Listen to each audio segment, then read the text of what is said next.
केंद्र सरकार ने आज अपना बजट पेश कर दिया है और बजट से क्या उम्मीद थी राजस्थान की जनता को और खासकर कोटा की जनता को, क्या कुछ मिला ऑल ओवर बजट में, वो बातचीत करने के लिए हमारे साथ कोटा के लोग मौजूद हैं। इनसे बात करने का प्रयास करते हैं। बजट में क्या कुछ होना चाहिए, कितनी उम्मीद बजट से थी, युवा भी हमारे साथ मौजूद है, किस तरह की उम्मीद थी बजट से और कितना उम्मीद हो बजट खत्म होता है। युवाओं को जो सरकार से उम्मीद थी वो थी वैकेंसीज़ की, तो जैसा कि घोषणा की है सरकार ने करोड़ों वैकेंसीज़ की, वो बहुत ही अच्छा है, युवाओं के लिए गिफ्ट है।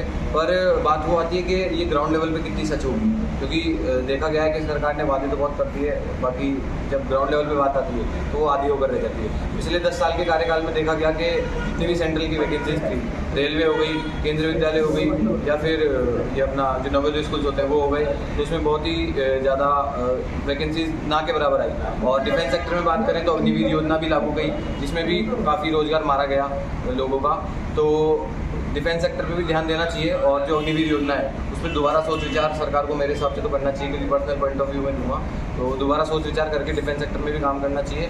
और अगर जितनी भी वैकेंसीज बोली गई है अगर वो ग्राउंड लेवल पे होती है तो बहुत अच्छी बात है। ग्राउंड लेवल पे उतरती है तो बहुत अच्छी बात होती है। बजट में क्या लगता है सर आपको, क्या बजट में टैक्स पॉइंट ऑफ व्यू से जो देखा जाए तो अगर उसमें LTCG जो है लॉन्ग टर्म कैपिटल गेन है उसको 10% से बढ़ाकर 12.5% किया गया है शेयर्स के ऊपर। वहीं शॉर्ट टर्म कैपिटल गेन को बढ़ाकर 15 से 20 किया गया है। दूसरी ओर लॉन्ग टर्म कैपिटल गेन जो असेट्स पे लगता था उसको 20% से कम करके 12.5% किया गया है, लेकिन वहीं उसमें इंडेक्सेशन का बेनिफिट जो है वो हटा लिया गया है, जो कि एक महत्वपूर्ण बात है। वहीं दूसरी ओर देखा जाए तो फॉरेन कंपनीज़ पे जो टैक्सेशन 40% लगता था वो घटाकर 35% करके इन्वेस्टमेंट का माहौल बनाने की कोशिश की गई है बजट में।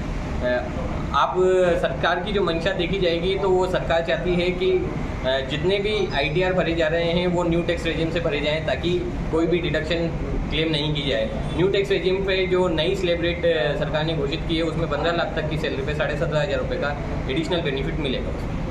महंगाई को लेकर कहीं ना कहीं उम्मीद जनता को रहती है कि बजट में महंगाई कम हो, क्या लगता है इस बजट में महंगाई पर फोकस किया गया है? महंगाई दर जो रिकॉर्ड की गई है 4% तक लाने के लिए इन्होंने अभी प्रपोजल रखा है कि 6% के आसपास महंगाई दर चल रही है और 4% तक लाने का इनका टारगेट है। तो एक सोच अच्छी है, अगर 4% तक आ जाएगी तो बहुत ही अच्छा काम हो जाएगा।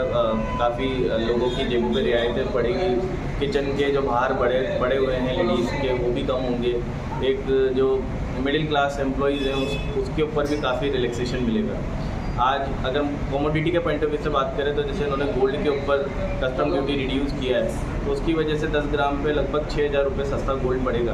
तो एक तो इस पर स्मगलिंग वगैरह का जो होता था पहले वो भी रिड्यूस होगा, क्योंकि इन्होंने इंपोर्ट पे भी कस्टम ड्यूटी रिड्यूस किया है। तो अगर देखा जाए महंगाई के लिए तो महंगाई के लिए तो ये बजट है ही सही, लेकिन उससे ज़्यादा इन्होंने इंफ्रास्ट्रक्चर के ऊपर काम किया है, उससे ज़्यादा इन्होंने युवाओं के लिए काम किया है, फार्मर्स के लिए काम किया है और टूरिज़्म के ऊपर काफ़ी काम किया है। तो ओवरऑल बजट एक मिला जुला बजट आप कह सकते हैं, लेकिन ठीक है, अच्छा है। आपसे जानना चाहें मिला जुला बजट कह सकते हैं, क्या लगता है बजट में आपको कि बजट अपेक्षा के अकॉर्डिंग सही था। जो अपेक्षा हमने की थी उसके अकॉर्डिंग काफ़ी सही था। टैक्स पेयर्स को जो है वो काफ़ी राहत मिली है, और जो बजट फोकस कर रहा है वो मेनली एम्प्लॉयमेंट पे और वुमेन एम्पावरमेंट पे फोकस कर रहा है, मेक इन इंडिया पे फोकस कर रहा है और सेल्फ एम्प्लॉयमेंट जनरेट करने के लिए भी फोकस कर रहा है, क्योंकि मुद्रा लोन जो है वो काफ़ी बढ़ा दिया गया है, 20 लाख तक कर दिया गया है। MSME वेंडर्स हैं उनको काफ़ी फायदा है, और जो सैलरीड एम्प्लॉयज़ हैं उनके लिए काफ़ी राहत है, क्योंकि जो स्टैंडर्ड डिडक्शन 50,000 थी उसको बढ़ा के 75,000 कर दिया गया है। और जो स्लैब्स थी वो स्लैब भी काफ़ी स्लैब बढ़ा दी गई है, और टैक्स जो परसेंटेज था वो रिड्यूस कर दिया गया है। तो जो टैक्स पेयर्स के लिए काफ़ी राहत है, और सरकार चाहती है कि सभी जो टैक्स पेयर्स है वो न्यू रिजीम में ही टैक्स पे करें। तो मैं कह सकता हूँ काफ़ी अच्छा बजट है। अच्छा बजट है। क्या लगता है सर, युवाओं की बात कर ले बजट में या पूरे देश की बात करी जाए तो किस तरीके का बजट आप देखते हैं पूरे देश में? युवाओं के और पूरे देश में जैसा मोदी सरकार बोलता है सबका साथ सबका विकास, तो सभी पूरा ओवरऑल हर एक सेक्टर को लेकर के उन्होंने बजट पेश किया है, चाहे वो इंफ्रास्ट्रक्चर हो, चाहे वो डिफेंस हो, चाहे वो जॉब्स रिलेटेड हो, तो हर एक सेगमेंट को उन्होंने कैटर किया है। क्योंकि मैं इन्वेस्टमेंट इंडस्ट्री को बिलोंग करता हूँ, तो मुझे जो लगता है वो टैक्सेशन को लेकर के लगता है कि जो उन्होंने इंक्रीज़ किया है टैक्स पेयर्स के लिए 10% से बढ़ा करके लॉन्ग टर्म कैपिटल गेन को 12.5% कर दिया है और शॉर्ट टर्म कैपिटल गेन जो है उसको 15% से बढ़ा करके उन्होंने 20% कर दिया है। इसी के साथ उन्होंने जो लॉन्ग टर्म कैपिटल गेन के अंदर बेनिफिट दिया जाता था 1 लाख रुपये का, उसको भी उन्होंने बढ़ाया है, जिससे कि इन्वेस्टर्स में एक अच्छा माहौल है कि हाँ जो पहले 1 लाख रुपया टैक्स फ्री हुआ करता था अभी वो 1 लाख की जगह 1,25,000 रुपये टैक्स फ्री रहेगा। तो ओवरऑल एक अच्छा बजट है जो हर एक सेगमेंट को कैटर करते हैं। फार्मर्स को इसमें ध्यान रखा गया है। सर आपको क्या लगता है बजट आपने भी देखा है, किस तरह का बजट आप देख रहे हैं? बिल्कुल, किसानों के लिए, बेरोजगारों के लिए, युवाओं के लिए बहुत अच्छा बजट है और आम जनता के लिए टैक्स के साथ जिन्होंने रिलीफ दी है वो बहुत अच्छी रिलीफ है। और सबसे बड़ी बात ये है कि इन्होंने जो छूट दी है वो चमड़े के आइटमों में दी है जो मैन्युफैक्चरिंग हिंदुस्तान में होती है, तो उसमें हर चीज़ सस्ती हो गई। आपके जूते से लेके चमड़े से लेके जितने के आइटम हैं वो सस्ते हो गए। साथ में अब मोबाइल पर, मोबाइल के चार्जर पे इन्होंने छूट दी है।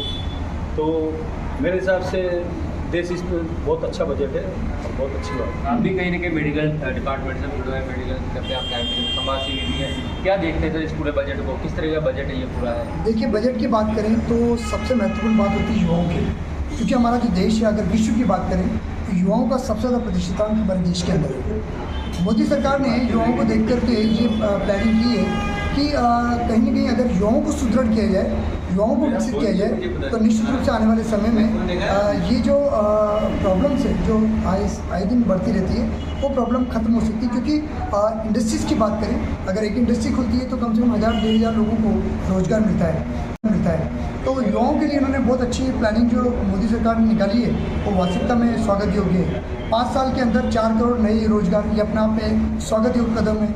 इसके अलावा पहली बार कम सैलरी वालों को जो सरकारी मदद दी जा रही है, इस सरकारी मदद का फ़ायदा ये होगा कि युवाओं में स्वरोजगार की जो एक मानसिकता है वो बढ़ेगी। वो बढ़ने के साथ साथ ही परिवार में खुशहाली का माहौल होगा। जिले की बात करें, हम अपने शहर की बात करें, कोटा शहर की बात करें, शिक्षा को लेकर के थोड़ा बहुत शहर निराशा में है। ऐसे में शिक्षा, इसको ज़रूरत है, ये ऑक्सीजन पे चल रहा है, ऐसे में ज़रूरत है हम इसको वेंटिलेटर से हटा करके वापस वास्तविकता में उस रूप में लेकर के आए हमारे शहर को, जिस रूप में यहाँ के शहर के लोगों को आवश्यकता है, और वो है इंडस्ट्रीज। एक समय पर हमारा शहर जो है औद्योगिकीकरण के रूप में बहुत अच्छा नाम था, जाना जाता था, आज उसको उसी रूप में लाने की आवश्यकता है। तो मुझे लगता है मोदी सरकार का ये जो पहल है, ये जो कदम है, हमारे शहर के लिए भी बहुत बड़ा वरदान साबित हो सकता है। मैन्युफैक्चरिंग सेक्टर के अंदर 30 लाख नई नौकरियां अपने आप में बहुत बड़ा कदम है। ऐसे में क्या है, युवाओं को मैन्युफैक्चरिंग सेक्टर में जाने का एक रुझान बढ़ेगा तो इंडस्ट्रीज खुलेगी तो रोजगार बढ़ेंगे तो निश्चित रूप से खुशहाली बढ़ेगी, तरक्की बढ़ेगी, लोगों में दिवाली आएगी। तो मुझे लगता है कि आज की तारीख में अगर युवाओं को अगर आपने किसी रूप में लाभ दिया है तो युवाओं से पूरा परिवार जुड़ता है, पूरे परिवार से समाज जुड़ता है, समाज से पूरा शहर जुड़ता है और शहर से पूरा देश जुड़ता है। तो आज की तारीख में दूरदर्शिता को देखी जाए तो मोदी सरकार की दूरदर्शिता को हम सैल्यूट करते हैं। और युवाओं के लिए जो इन्होंने स्वागत योग्य कदम जो यहाँ पर योजनाएं बनाई है, वो योजनाएं 5 साल के अंदर इस शहर को नहीं, पूरे देश भर को पूरे विश्व गुरु के रूप में स्थापित करने में कोई कसर नहीं छूटी। किस तरीके का बजट आप देखते हैं कि आपने बजट देखा है, क्या लगता है बजट में? तो मैं देख तो नहीं पाया, लेकिन मेरे विचार से सबसे जो ज़रूरत है कोटा में, क्योंकि अब ये शिक्षा की थोड़ी धीमी हो रही है, तो इंडस्ट्रीज़ को लाना चाहिए। गवर्नमेंट को जितनी से ज़्यादा इंडस्ट्री लाई जाए तो यहाँ पे युवाओं को रोजगार मिल सकता है। यही मेरा अपेक्षा है। तो ये कोटा के जो लोग थे वो हमारे साथ मौजूद थे, कहीं ना कहीं कोटा को लेकर अपेक्षाएं थी जो बजट से, तो कहीं ना कहीं लग रहा है कि जो पूरा बजट है ये मिला जुला बजट जो है वो कोटा की जनता बता रही है। चंबा संदेश के लिए कोटा से रवि सिंह।